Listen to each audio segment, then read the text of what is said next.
लग्न बस्ता काढायचा तर मग लग्न बस्त्याचे माहेर घर असलेल्या रवींद्र वस्त्र निकेतन मध्येच पश्चिम महाराष्ट्रातील सर्वात मोठे 2 एकरात विस्तारलेले भव्य वस्त्रदालन, असंख्य व्हरायटी, भरघोस डिस्काउंट म्हणजे रवींद्र वस्त्र निकेतन। नामवंत साड्यांचे होलसेल मार्केट म्हणजे रवींद्र वस्त्र निकेतन। नवरा नवरीची पहिली पसंती म्हणजेच रवींद्र वस्त्र निकेतन। नवरा नवरीसाठी स्वतंत्र विभाग, नामवंत साड्यांवर सेल, आहेरासाठी शेकडो व्हरायटी। तर मग वाट कसली बघताय, चला खरेदीला। रवींद्र वस्त्र निकेतन, सलगरे, तालुका मिरज, जिल्हा सांगली।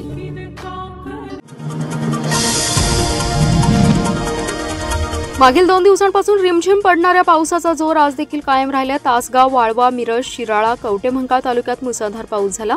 जोरदार पावसामुळे अनेक ओढे, नाले, तलाव पुन्हा ओसंडून वाहू लागले। चांदोली धरणाच्या पाणलोट क्षेत्रासह धरण परिसरात पुन्हा पावसाने सुरुवात केली आहे। शनिवारी पहाटेपासून पावसाची संततधार सुरू असून गेल्या 24 तासात 80 मिलीमीटर पावसाची नोंद वारणावती पर्जन्यमापक केंद्रावर झाली आहे। तर रविवारी दुपारी 4 वाजेपर्यंत 55 मिलीमीटर पाऊस झालाय। चांदोली धरणात सध्या 31.59 टीएमसी पाणीसाठा झाला असून धरण 92% भरले। धरणाच्या पायथ्याशी असलेल्या वीज निर्मिती केंद्रातून 1000 क्युसेक पाण्याचा विसर्ग वारणा नदी पात्रात सोडण्यात आलाय। आजवर एकूण 3276 मिलीमीटर पाऊस झाल्याची माहिती धरण प्रशासनाकडून देण्यात आली आहे। सांगली शहरात पावसाची दिवसभर रिपरिप राहिल्याने अनेक ठिकाणी नागरिकांना तारेवरची कसरत करावी लागली आहे। आटपाडी तालुक्यातील विभूतवाडी गावचे सुपुत्र काकासाहेब पावणे हे वयाच्या 43व्या वर्षी जम्मू काश्मीर येथे शनिवारी शहीद झालेत। विभूतवाडी गावच्या त्यांच्या मायभूमीत रविवारी त्यांच्यावर शासकीय इतमामात अंत्यसंस्कार करण्यात आलेत। यावेळी सीआरपीएफ जवानांनी मानवंदना दिली। पावणे हे जम्मू काश्मीर येथील श्रीनगर येथे केंद्रीय राखीव पोलीस दलामध्ये हवालदार या पदावर कार्यरत होते। ते शहीद झाल्याची माहिती समजताच आटपाडी तालुक्यावर शोककळा पसरली आहे। शहीद जवान काकासाहेब पावणे हे 1 वर्षाने निवृत्त होणार होते, परंतु तत्पूर्वीच त्यांच्यावर काळाने घाला घातला। काकासाहेब यांचं शिक्षण विभूतवाडी येथे झाले। घरची परिस्थिती जेमतेमच होती, त्यातून त्यांनी जिद्द आणि चिकाटीने आपलं शिक्षण पूर्ण करत सैन्यात भरती होण्याचं स्वप्न पूर्ण केलं। काकासाहेब पावणे हे केंद्रीय राखीव पोलीस दलामध्ये भरती झाले। निवृत्त होण्याच्या 1 वर्षाआधीच त्यांच्यावर काळाने घाला घातला आणि ते शहीद झालेत। त्यांच्या पश्चात पत्नी, 2 मुले, आई, भाऊ, भाऊजाई, मुले असा परिवार आहे। यावेळी माजी आमदार राजेंद्रअण्णा देशमुख, आमदार गोपीचंद पडळकर, वैभव पाटील, सुहास बाबर यांच्यासह तालुक्यातील ग्रामस्थ, केंद्रीय राखीव पोलीस दलातील अधिकारी उपस्थित होते। एका अल्पवयीन मुलीवर बलात्कार प्रकरणातील गुंड संजय प्रकाश माने याच्या पॅरोलची मुदत 2 दिवसांपूर्वी संपली असतानाही तो कारागृहात हजर झाला नसल्याचा दावा भाजपच्या प्रदेश उपाध्यक्ष अनिता केळकर यांनी पत्रकार बैठकीत केलाय। या प्रकरणी कारागृह अधिकाऱ्यांची चौकशी करून कारवाई करण्याची मागणीही त्यांनी केली आहे। दरम्यान या प्रकरणी गृहमंत्री देवेंद्र फडणवीस यांच्याशी चर्चा झाली असून हा खटला फास्ट ट्रॅक न्यायालयात चालू तसेच महिला सरकारी वकिलांची नियुक्ती करू अशी ग्वाही त्यांनी दिल्याचं केळकर यांनी यावेळी सांगितलंय। याबाबत भाजपा नेत्या नीता केळकर म्हणाल्या की हा खटला फास्ट ट्रॅक कोर्टात चालवण्याची मागणी गृहमंत्री देवेंद्र फडणवीस यांच्याकडे केली आहे। त्याला गृहमंत्र्यांनी सकारात्मक प्रतिसाद दिल्याचं त्यांनी सांगितलं। या खटल्यात सरकारी वकील म्हणून इस्लामपूरच्या शुभांगी पाटील यांची नियुक्ती करावी अशी मागणीही त्यांनी केली आहे। त्या म्हणाल्या की कोलकाता येथील घटनेनंतर सांगली मिरज सिव्हिलला भेट देऊन डॉक्टरांच्या समस्या जाणून घेतल्या। बदलापूरनंतर शिक्षणाधिकाऱ्यांना भेटून शाळेत सीसीटीव्ही, सखी सावित्री समिती, विशाखा समितीसाठी पाठपुरावा केला। लवकरच आम्ही विद्यार्थी पालक मेळावा घेऊन जनजागृतीही करणार आहोत असंही केळकर यांनी स्पष्ट केलंय। विटा म्हैसाळ रस्त्यावर खड्ड्यांचं साम्राज्य निर्माण झाले। खड्ड्यांमुळे अपघातांना निमंत्रण मिळत असून वाहनधारकांना जीव मुठीत घेऊन प्रवास करावा लागतोय।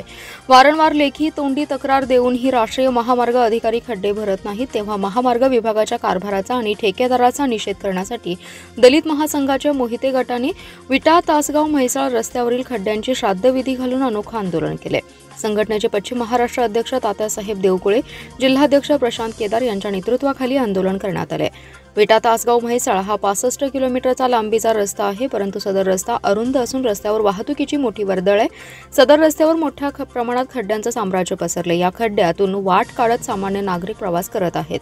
याबाबत राष्ट्रीय महामार्गाचे कोल्हापूर विभागाचे संबंधित अधिकारी यांना प्रत्यक्ष भेटून पत्रव्यवहार करून फोनवरून खड्डे भरण्याबाबत वारंवार सांगून सुद्धा अधिकारी दखल घेत नाहीत।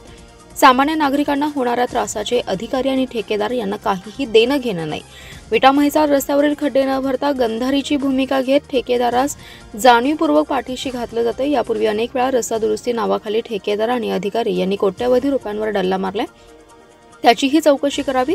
विटा तासगाव म्हैसाळ रस्त्याचे काम निकृष्ट करून खड्ड्यांकडे दुर्लक्ष करून अपघातास कारणीभूत ठरणाऱ्या ठेकेदारावर सदोष मनुष्यवधाचा गुन्हा दाखल करावा अशी मागणी आंदोलनावेळी पश्चिम महाराष्ट्र अध्यक्ष तातासाहेब देवकुळे, जिल्हाध्यक्ष प्रशांत केदार यांनी केली आहे.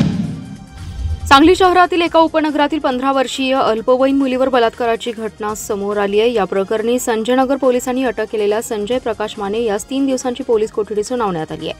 माने हा रेकॉर्डवरील गुन्हेगार असून तो काही दिवसांपूर्वीच पॅरोलवर कारागृहातून बाहेर आलाय. दरम्यान या संतापजनक घटनेचे तीव्र पडसाद उमटले. संशयिताच्या घराची तोडफोड करण्यात आली आहे. पोलिसांनी खबरदारी म्हणून पोलीस बंदोबस्त तैनात केलाय. मागील महिन्यात माने यांनी पीडितेचा विनयभंग केला होता. याबाबत तिने कुठेही वाच्यता केली नाही. मात्र 2 दिवसांपूर्वी रात्री 9:30च्या सुमारास संशयिताने पीडितेला बोलावलं, जबरदस्तीने घरात नेऊन तिच्यावर लैंगिक अत्याचार केला, त्यानंतर धमकीही दिली. काल सकाळी हा प्रकार उघडकीस आल्यानंतर पीडितेच्या आईने पोलिसात तक्रार दिली. पोलिसांनी पोक्सोनुसार गुन्हा दाखल केलाय. संशयित माने यास 2 तासात अटक केली आहे. आज न्यायालयासमोर हजर केली असता 3 दिवसांची पोलीस कोठडी सुनावण्यात आली आहे. पोलीस निरीक्षक बयाजीराव कुरळे अधिक तपास करत आहे. दरम्यान संशयित माने याची पॅरोलवर रजा ही नुकतीच संपल्याची माहिती पोलिसांना मिळाली होती. पॅरोल संपून देखील तो जेलमध्ये हजर झाला नव्हता. नेमका पॅरोल संपला आहे की नाही याची माहिती घेऊन पुढील कारवाई करणार असल्याची माहिती पोलीस निरीक्षक बयाजीराव कुरळे यांनी दिली आहे. सांगली व कुपवाड शहर परिसरात अहिल्यादेवी होळकर संघर्ष यात्रा काढण्यात आली आहे. शहरातील मुख्य मार्गावरून ही यात्रा निघाली. चौकात अहिल्यादेवी होळकर यांचा पुतळा असलेल्या रथावर पुष्पवृष्टी करण्यात आली. यात्रेचा समारोप वांडलेसवाडी येथील अहिल्यादेवी होळकर स्मारकामध्ये झाला. पुण्यश्लोक अहिल्यादेवी होळकर यांच्या 300व्या जयंतीनिमित्त राज्यभर अहिल्यादेवी होळकर संदेश यात्रा काढली जाते. धनगर महासंघाचे अध्यक्ष माजी मंत्री अण्णासाहेब डांगे यांच्या नेतृत्वाखाली या यात्रेला सुरुवात झाली आहे. रविवारी दुपारी ही यात्रा विजयनगर येथील यशवंतराव होळकर चौकात आली. या ठिकाणी अहिल्यादेवी होळकर यांचा पुतळा असलेल्या रथावर जेसीबीने पुष्पवृष्टी करण्यात आली. तेथून विश्रामबाग चौक, सांगली मार्केट यार्ड, पुष्पराज चौक, राम मंदिर, स्टेशन चौक, मारुती रोड, टिळक चौक, कॉलेज कॉर्नर, लक्ष्मी मंदिर चौक, कुपवाड, मल्हारराव होळकर चौक मार्गे सायंकाळी अहिल्यादेवी होळकर स्मारक येथे यात्रेची सांगता झाली. यावेळी धनगर महासंघाचे जिल्हाध्यक्ष संजय पाटील, महिला आघाडीच्या जिल्हाध्यक्षा माजी नगरसेविका सविता मदने, माजी महापौर संगीता खोत, माजी नगरसेवक विष्णू माने, प्रकाश ढग, चंद्रकांत हुलवान, संजय यमगर, मल्हार सेनेचे शंकरराव वनरे, भानुदास इरकर, सदाशिव शेजार, शिवाजी सरगर, सुनील मलगुंडे, अविनाश खरात, प्रकाश कनप, किसनराव गावडे आदी जण सहभागी झाले. महापालिका पाणीपुरवठा योजनेची गळती, व्हॉल्व्ह दुरुस्ती, जलशुद्धीकरण केंद्राची देखभाल आणि अपुरा विद्युत पुरवठा यामुळे सांगली व कुपवाड शहरातील पाणीपुरवठा सतत खंडित होत आहे. आता पुन्हा जॅकवेल जवळ पाणी गळती सुरू आहे. या दुरुस्तीचं काम मंगळवारी हाती घेण्यात येणार असल्याने बुधवारी सांगली व कुपवाड शहराला अपुरा पाणीपुरवठा होणार आहे. त्यामुळे नागरिक आता वैतागलेत. महापालिकेच्या पाणीपुरवठा योजनेच्या जॅकवेल जवळ नदीतील पाणी उपसा केंद्रातील दाब नलिकेला जोडणी असलेल्या पाईपवर मोठी गळती सुरू आहे. दुरुस्तीचं काम मंगळवार सकाळपासून हाती घेतलं जाणार आहे. त्यासाठी पाणी उपसा बंद ठेवला जाणार आहे. दुरुस्तीचे काम सायंकाळपर्यंत पूर्ण करून पाणी उपसा पूर्ववत केला जाणार आहे. त्यामुळे बुधवारी सांगली व कुपवाड शहरातील काही भागाला अपुरा पाणी पुरवठा होणार आहे. नागरिकांनी पाणीपुरवठा विभागाला सहकार्य करावे असे आवाहन पाणीपुरवठा विभागाचे कार्यकारी चिदानंद कुर्णे यांनी केले. दरम्यान पाईपलाईन गळती, व्हॉल्व्ह दुरुस्तीसह अन्य कारणांमुळे शहरात वारंवार पाणीपुरवठा खंडित होतोय. खंडित वीज पुरवठ्यामुळे हा प्रकार देखील वाढलाय. त्याचाही पाणीपुरवठ्यावर परिणाम होतोय. त्यामुळे नागरिक आता वैतागलेत. ऐन पावसाळ्यात नागरिकांना पाण्यासाठी वणवण करावी लागते. महिन्यात किमान 2 वेळा हा प्रकार होत असल्याने नागरिकांमधून संताप व्यक्त होत आहे. सांगली उपनगरात 15 वर्षीय अल्पवयीन मुलीवर गुन्हेगार संजय माने यांनी अत्याचार केल्याच्या घटनेने एकच खळबळ उडाली आहे. हताश झालेल्या पीडित मुलींच्या परिवाराला भाजपा नेते शिवाजी डोंगरे यांनी दिलासा देत पीडित मुलीवर अत्याचार करणाऱ्या गुन्हेगारावर कठोर कारवाई करण्याची मागणी केली. भविष्यात अशा नराधमांना आम्ही शिक्षा देऊ असा इशारा शिवाजी डोंगरे यांनी दिलाय. रात्रीच्या वेळी रेकॉर्डवरील गुन्हेगार संजय माने यांनी अल्पवयीन मुलीवर लैंगिक अत्याचार केला. पीडित मुलीने कुटुंबासोबत असलेली सांगली शहर पोलीस ठाणे गाठून फिर्याद दिली. पोलिसांनी तात्काळ रेकॉर्डवरील आरोपीस भिवघाट येथून ताब्यात घेतले. दरम्यान पीडित मुलीच्या नातेवाईक आणि शेजाऱ्यांनी संजयनगर पोलीस ठाण्याच्या समोर गर्दी करून आरोपीवर कडक कारवाईसाठी घोषणाबाजी केली. हताश झालेल्या पीडित मुलीच्या कुटुंबाला धीर देत भाजपा नेते शिवाजी डोंगरे यांनी संजयनगर पोलीस ठाण्याचे पोलीस निरीक्षक बयाजीराव कुरळे यांची भेट घेतली आहे. घडलेल्या घटनेबाबत त्यांच्याशी सविस्तर चर्चा केली.